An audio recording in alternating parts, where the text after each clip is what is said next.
first of all, you will need to go to your ChatGPT app, which is up in the right-hand corner. Click on it. In this space where it says message, type in any details that you would like to be in your sentiment for the inside of your card. So for instance, this one is a Christmas card, and I'm going to be doing a pair of slippers with the pajamas, and so I asked for it to include cozy slippers on Christmas morning. So the more details you put in, the better it is, as it will be more specific and more customized to what you're looking for. Once you've got your details in, you'll see that circle with the arrow in it that's black. Click on it and it will come up with some suggestions. So here you can see there are a suggestion written down. So I read it and decided I liked it. So I hold my finger on it until the option comes up, says copy. So copy this sentiment.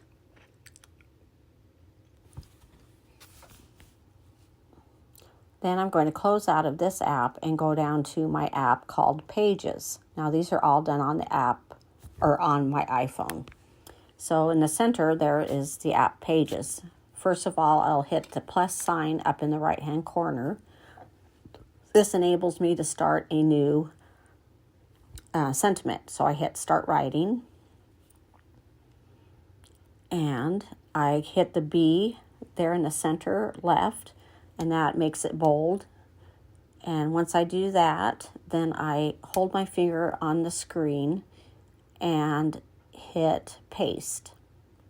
And then it all pops up on my screen of my phone. So then, as you can see, there are some wording in there that you don't want, so you will need to erase that. So just get your cursor and then backspace to remove what you don't want. This also gives you an option. You can add more to it if you want. So it's really, you can really customize it.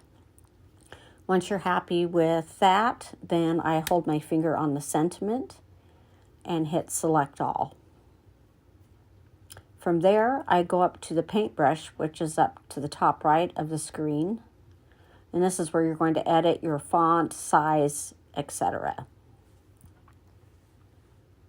So I go first then to my font style, which I usually go all the way to the top of my selection. As you can see, I'm scrolling to the top, and I'm going to choose Noteworthy. Once you find your font, then you go out of your text, and you're going to choose your font size. Depending on the font will determine the size of your font size. This one I went down to an 11. Then I also go down and choose the format of my wording. And then up in the right-hand corner, you'll see a circle with 3 dots. That's what you're going to click on to print.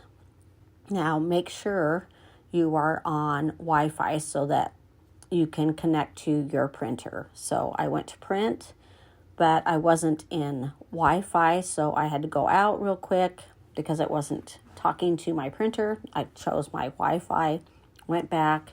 Sometimes I have to go out after doing this and then coming back in so it will find my printer. So I clicked again on no printer selected, and there's my printer. So you click on that.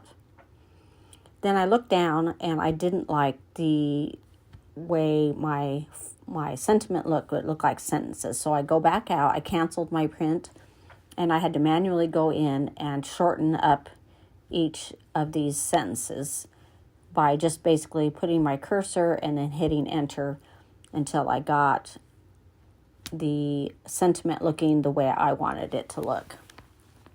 And the nice thing is you can go back up to your circle with the 3 dots and check your pre-approval print to see if it looks like you want it to look when you're getting ready to print it out. So you may have to go back and forth a few times to fix each line and get it somewhat in the shape that you want. So as you can see now down at the bottom, I like how this font looks and how the sentences and lines look. So then I can just click on print. And then I will get a paper printed on a regular piece of paper or a little bit heavier cardstock, not too heavy for my printer. And then I use my nesting dies to get this all cut out and then put inside my card. I hope this helps. I'm not the best sometimes at explaining, but hopefully this video will help you.